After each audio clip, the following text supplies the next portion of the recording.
Most runners don't lose the marathon at mile 20. They lose it every Sunday morning, quietly, without realizing it. The run they trust the most is training their body to fail at the exact moment it matters. And once you see why, you can never train the same way again. Sunday morning. The street is quiet, the watch is reset, and in your head, there is only one thought. This is the run that will make me a marathoner. The first kilometers feel smooth, your breathing is calm, your stride feels confident. You tell yourself this is discipline, this is commitment, this is what serious runners do. But somewhere later, quietly, without warning, everything changes. Your pace slips, your shoulders tighten, your legs stop responding the way they did an hour ago. By the final kilometers, you are no longer training, you are negotiating. One step at a time, one excuse at a time. When you finally stop the watch, exhausted and empty, you feel a strange sense of pride. You survived. And that's the problem, because survival is exactly what you just trained for. Most runners believe long runs are about distance, pain, and grit. But what if the very runs you trust the most are secretly teaching your body how to fail, slowly, predictably, right when it matters most on race day? This is Run Force Mindset. Welcome. If you care about running smarter, not just harder, subscribe to the channel so we can continue bringing you training insights that actually change results. Before we continue, answer this in the comments. A. Long runs should simulate race suffering. B. Long runs should build performance without destruction. Comment A or B below. Why do most marathoners fail? If that question made you hesitate, it's because the real problem isn't effort, it's the story. Marathon training has been telling you for years. Most runners who fall apart late in the race are not lazy, undisciplined, or undertrained. In fact, they are usually the most committed ones. They never skip long runs. They push through fatigue. They collect mileage like proof of dedication. And yet, when the race reaches its decisive moments, their bodies betray them in the same predictable way. That failure doesn't happen on race day. It happens quietly, week after week, in training. The popular belief is simple. More miles equal more readiness. If the long run hurts, it must be working. If you finish exhausted, you must be improving. But physiology doesn't reward suffering. It rewards adaptation. Adaptation only occurs when stress is applied intentionally. When long runs are slow, drained, and directionless, they don't build resilience. They rehearse collapse. They teach your nervous system how to move when depleted, how to shorten stride under stress, and how to accept slowing down as normal. Over time, your body learns that this is its default response to fatigue. So when race day arrives, nothing unexpected happens. You don't hit the wall. You arrive exactly where your training has been guiding you all along. This isn't a personal failure. It's a systemic one. And once you accept that the system is broken, the next question becomes unavoidable. What is the long run actually supposed to do? A long run is not a test of character. It is not a punishment for wanting to run a marathon. And it is certainly not a weekly reenactment of race day suffering. Its purpose is far more specific and far less emotional. The true job of the long run is to trigger deep aerobic adaptation while keeping damage under control. It is meant to strengthen the engine, not drain it. When executed correctly, a long run improves how efficiently your body uses oxygen, how smoothly your muscles coordinate under steady stress, and how reliably your metabolism shifts toward fat as fuel. These adaptations happen best when effort is controlled and form remains intact. Once effort drifts too high or duration stretches too far, the equation flips. Hormonal balance shifts toward breakdown. Muscle fibers accumulate damage faster than they can repair. The nervous system loses precision. Instead of building capacity, you spend days recovering from a single workout. At that point, training stops being productive. A long run should leave you tired but functional, challenged but not compromised. If it consistently leaves you depleted, sore, and mentally drained, it is no longer serving its purpose. It is simply consuming your ability to train again. How far is far enough? And the moment you understand that the long run is about adaptation, not endurance theater, the obsession with distance starts to fall apart. For decades, runners have been told that marathon readiness requires heroic mileage, especially in the longest runs. 35 kilometers, 38, sometimes more. These numbers sound impressive, but physiology does not recognize symbolism. It only responds to time under stress. There is a point where extending a long run no longer creates meaningful aerobic benefit. Past that point, the cost rises sharply while the return diminishes. Recovery takes longer. Quality training sessions are compromised. Instead of building fitness, you spend the following days trying to repair damage. That is why effective marathon training places a firm ceiling on long-run distance. Faster runners reach that ceiling at around 32 kilometers.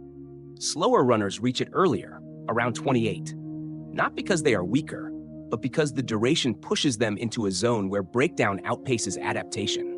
Longer does not mean better. It simply means harder to recover from. And once distance is no longer the obsession, another illusion becomes clear. Complexity has been mistaken for intelligence. Many runners try to control marathon training with layers of metrics, heart rate zones, effort scales, and sensations that change from day to day. What starts as guidance quickly becomes noise. Under fatigue, those signals blur and decision-making collapses. The body does not need more interpretation, it needs clarity. Marathon training becomes simpler and more effective when everything is anchored to one reference point: marathon pace. Not an abstract feeling, not a fluctuating heart rate, but a concrete, repeatable speed tied directly to race day demands. This pace represents the intensity you must sustain when it matters most. By locking long runs to marathon pace and its controlled variations, you remove guesswork. You stop negotiating with fatigue and start training with intention. Precision replaces emotion. Consistency replaces confusion. The marathon rewards accuracy far more than bravery. When the pace is clear, every long run becomes purposeful rather than experimental. And once marathon pace becomes your anchor, the structure of the long run finally comes into focus. The first long run that truly matters is built on restraint. This is the run executed at 30 seconds slower than your marathon pace, a margin that feels almost too conservative to runners who equate progress with struggle. Yet this controlled gap is exactly what allows adaptation to occur without collateral damage. At this pace, the aerobic system is challenged steadily but not overwhelmed. Fuel utilization becomes more efficient.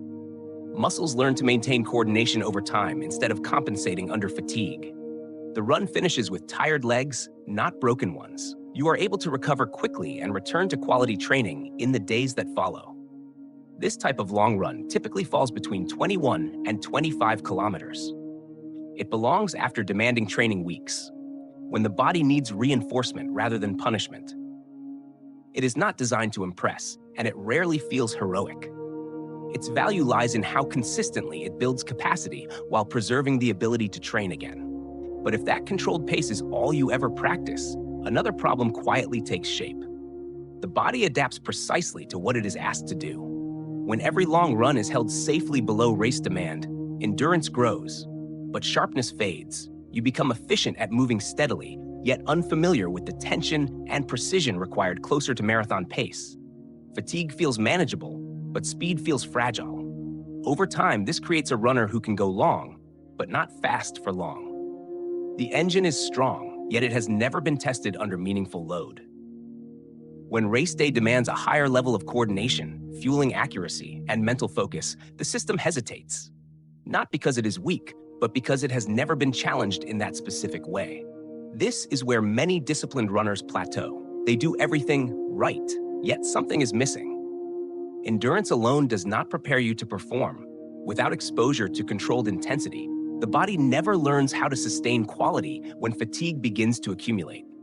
That missing element is addressed by a second, very deliberate form of the long run. This run is executed closer to marathon pace, held at just 15 seconds per kilometer slower peso. The difference may seem small on paper, but physiologically, it is profound. At this intensity, the body is forced to manage fuel, posture, and rhythm under stress that closely resembles race conditions, without crossing into full race damage.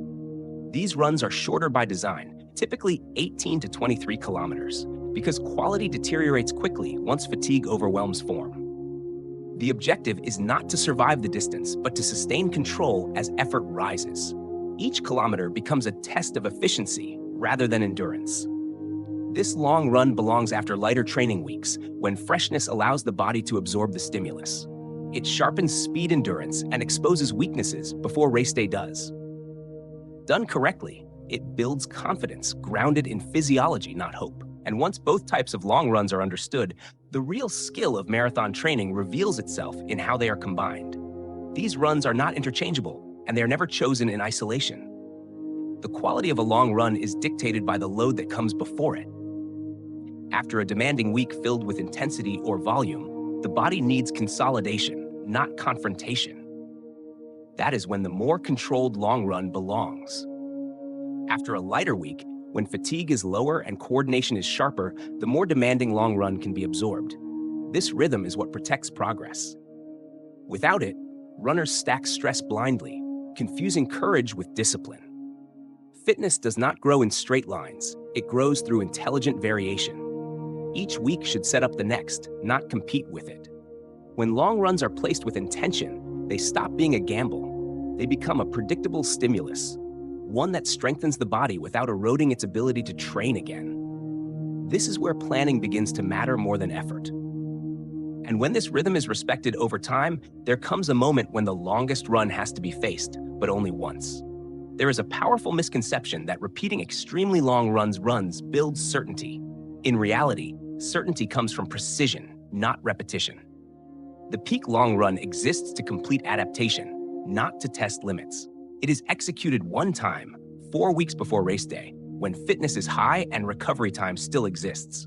Its distance is capped deliberately, 32 kilometers for faster runners, 28 for slower ones, and it is run at a controlled aerobic pace, never faster. The goal is not exhaustion, but confirmation. You finish knowing that your preparation is complete, not questioning whether you went too far. This run acts as a physical and psychological landmark.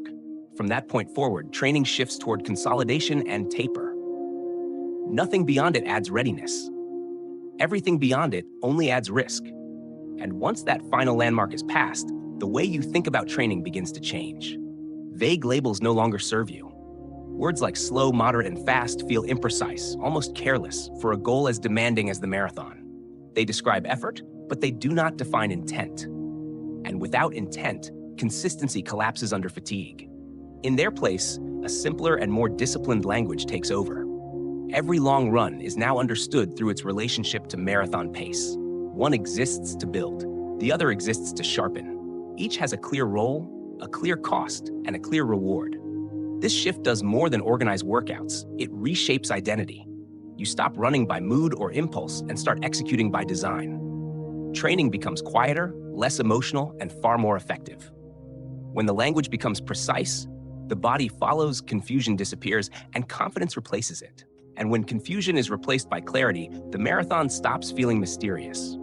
At that point, training is no longer about proving toughness or collecting suffering. It becomes an act of execution. Every long run has a reason. Every pace has a purpose. Nothing is wasted, and nothing is left to chance. This is the difference between surviving the marathon and racing it. Most runners go out hoping their preparation holds together. Athletes arrive knowing it will sing. That confidence is not emotional. It is earned through precision and restraint. If you are ready to stop guessing, stop copying generic plans, and start training with intent, then you are already thinking like a marathoner who finishes strong. At its core, this system teaches a simple but powerful truth.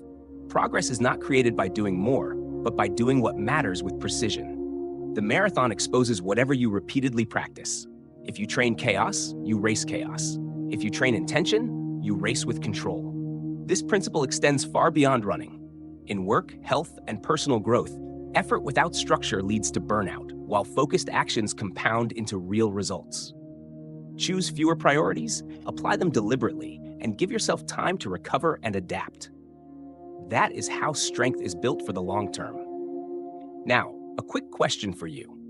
Do you believe success comes more from working harder or from working with clearer structure? Please share your answer in the comments so we can learn from each other. And if this content brought value, subscribe to the channel to support us in creating more thoughtful, practical insights like this.